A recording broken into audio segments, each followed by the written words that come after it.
9 minuts i 2:15 del vespre. Encarem la recta final de l'entrevista amb Bojan Kirkic i encara hem d'anar cap a Nievino amb el Damià López per conèixer l'última hora de la selecció espanyola a 3 dies de jugar aquests quarts de final contra França. I també hem de parlar de l'NBA amb el rookie, amb el Jordi Vilà, d'aquest Miami-Oklahoma. Avui el 5è partit i Miami pot ser un plus, fa una hora que està aquí. Fa una hora que està aquí, Bojan. Ja et deixem marxar. Luis Enrique, què tal? M'ha costat molt també que vingués, llavors, clar, una mica contrapartida. És que la gent es pensa... No, això no s'hauria d'explicar, però clar, fa 3 anys que anem darrere d'una visita de Bojan aquí a l'estudi de RAC1 i gràcies a les gestions i gràcies a les facilitats que ens han posat, per això està aquí, perquè és que hi ha molts nervis. I gràcies al Romero, que és un pesat, Bojan? Que és un pesat, que està aquí insistint. Luis Enrique. Bueno, primer gràcies a Gerard, és un honor estar aquí. No. Gràcies. Gràcies a vostè. No, la veritat és que sí que és veritat això de que fa molt temps que tenia moltes ganes de venir. Bueno, el fet de Luis Enrique va començar amb el que estàvem comentant ara, no? Amb l'eliminació que està de la UEFA. Ens va fer molt mal al principi, ens va afectar a tots i bueno, ja des del principi ja estàvem amb molts nervis. Els partits hem tingut moltes oportunitats d'entrar a UEFA, d'entrar a Champions i ens ha faltat el que he dit abans, una mica de sort. No sé el que ha provocat la seva marxa, no sé què ha provocat la seva decisió. T'ha dit alguna cosa? Va parlar amb vosaltres? O quan vam sí, ell va parlar amb nosaltres, sí. Va dir exactament el que va dir a la roda de premsa, que se sentia una mica cansat i de que volia prendre's un any tranquil, no? A Itàlia sí que és veritat no és fàcil, a Roma no és fàcil, és completament una altra mentalitat de la que estem tots acostumats i bueno, jo crec que al final també el vestuari també, quan ell va decidir marxar, el vestuari li va dir que no, de que fes un esforç, però la decisió està ben presa. Segur que hauria triomfat a la Roma, però no van tenir massa paciència. És que Itàlia és un país sense paciència i Roma encara en té menys. Itàlia té moltes Itàlies, una és al nord, l'altra és al sud i l'altra Roma, i Roma és un destí meravellós que es pot convertir a vegades en un petit infern si les coses l'acaben de rutllar, pel que deia el Bojan, no? O sigui, tu entres a un club que forma part del dia a dia d'unes persones que a més, és cert que el Barça també ho és els catalans són bastant més tranquils. Roma, que és la capital, és molt popular, o sigui, en el sentit de que és més de vida al carrer, una gent molt més cridanera. Han guanyat només 3 lligues en la seva història, 3. Per tant, és cert que és la capital, tens molta història, però estàs absolutament a l'ombra del futbol del nord i per tant amb una contínua necessitat de reivindicar-te futbolísticament i molts cops és un tipus de gent, de persones que el futbol, la victòria, o sigui, un gol del Bojan pot fer que 1 milió de persones per unes setmanes pugui pensar, hosti, estem com a l'alçada del nord. Llavors, hi ha un punt passional visceral que fa que a vegades sigui un club molt complicat, no només a la Roma, també al Nàpols, els clubs del sud llavors tenen un punt meravellós, encisador i que fa que te'ls puguis arribar a estimar molt, però si estàs a dins a vegades en moments complicats, perquè tu perds un partit, perds un derbi i has d'anar a donar explicacions a 3.000 energúmens que són capaços de cremar cotxes. Per tant, té aquest punt d'extrems, és molt d'extrems i per tant doncs és el que té. Llavors, a Luis Enrique li ha tocat una temporada complicada perquè havia un nou inversor nord-americà, per tant les expectatives eren altes. La Roma venia d'uns anys fer-ho bastant bé, en part perquè la Juve havia estat a segona divisió i feia que la Roma contínuament estigués en Champions League.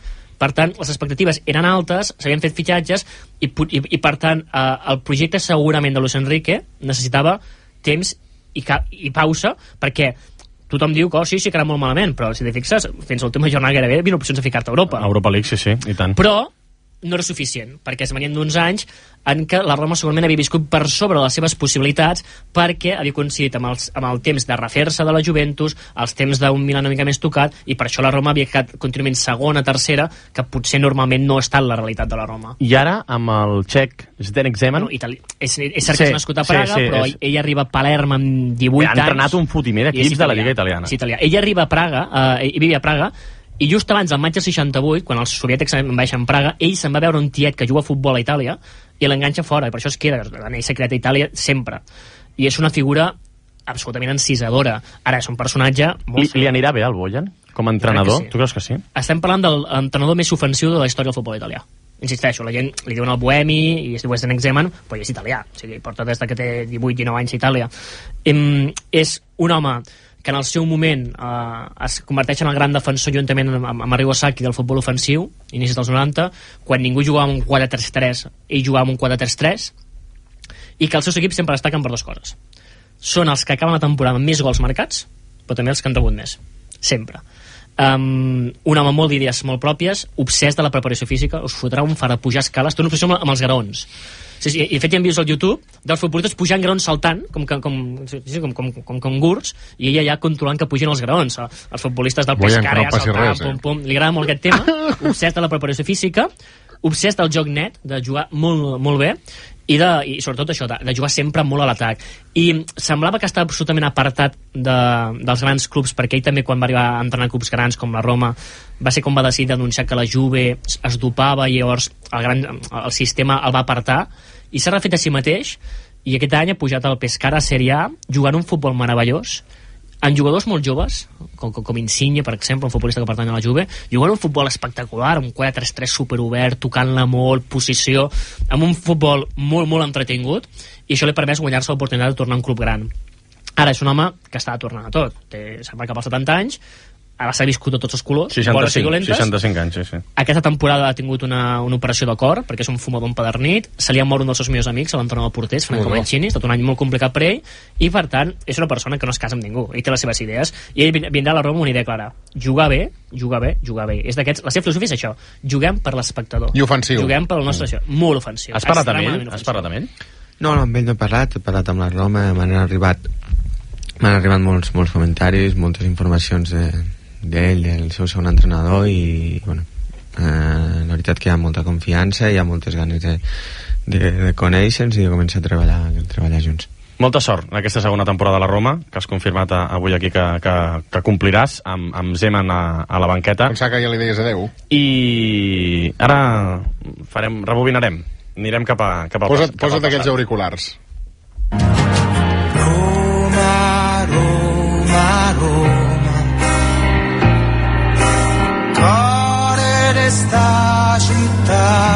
Il debutto con la prima squadra del Barça. Al-Ahly 0, Barça 2, 24 d'abril de 2007. Bojan, bona nit. Bona nit. I moltes felicitats. Moltes gràcies. Amb 16 anys no hauries d'estar dormint? Com? Amb 16 anys no hauries d'estar dormint ja? Bueno, la veritat que sí que soc molt jove, però bueno, he tingut la sort de poder debutar amb el primer equip i fer aquest gol, no? que per mi pues, és molt important i sobretot per seguir endavant, no? Per seguir treballant igual que ara.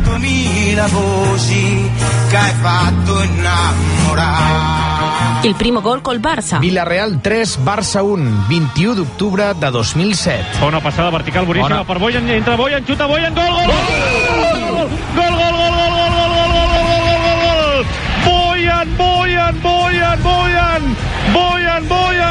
Bojan, gol!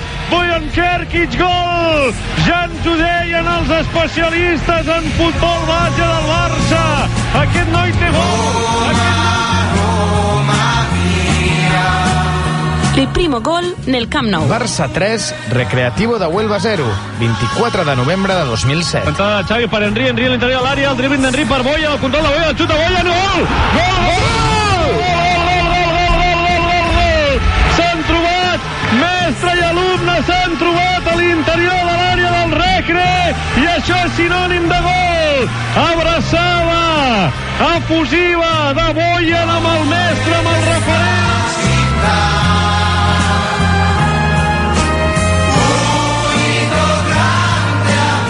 Il primo gol nella Champions. Schalke 0, Barça 1, 1 d'abril de 2008. Xut Henry, Neuer, un altre cop Henry, Bojan, gol! Gol! El protector! No és el protegit, és el protector! Una altra vegada Bojan! Té 17 anys i s'està convertint en el pal de paller de Barça!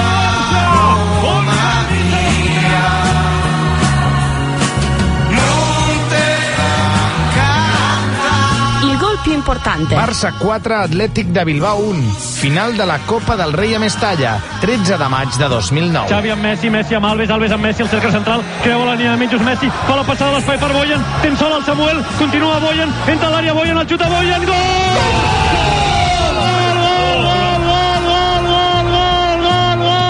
Per tornar-se Bojan! Gol del Barça, gol de Bojan, Saperas, Bojan! Gol! Bojan!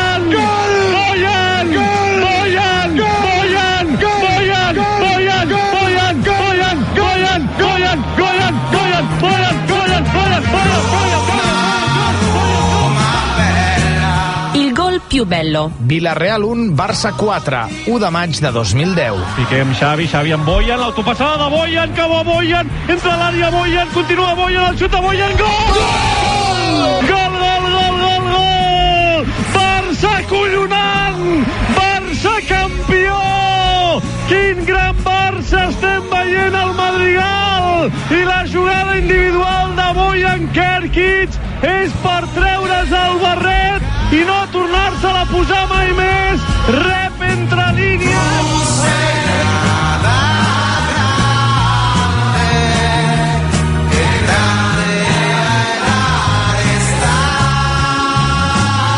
Le ultime parole. Celebració de la Lliga, 13 de maig de 2011. Voldria dir que per mi és un orgull haver estat tota la vida en aquest club, haver arribat aquí, portar aquests 4 anys, guanyar tots aquests títols, però el més important és tindre tots amics que m'estimen molt i que m'ajuden molt.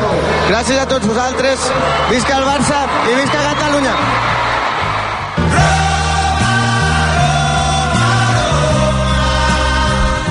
Quins records et venen al cap quan sents tot això? 16 anys el dia del teu debut, has jugat 159 partits amb el Barça, 40 gols... Sí, no, són moments que se'm fica la pell de gallina, són, bueno, per sort, vivències que les tinc fotografiades a tot arreu i això pues, me dona pues, molta força per continuar aquest llarg camí del futbol. Tornarem a veure't, no?, vestit de blaugrana? Bueno, ja com he dit abans, aquest any vull centrar amb la Roma al 100%. Et queda bé el 14? Sí. Sí, no? Un dorsal, no? Li queda bé. Un dorsal històric. Alguns futbolistes bastant bons han portat el 14. Sí.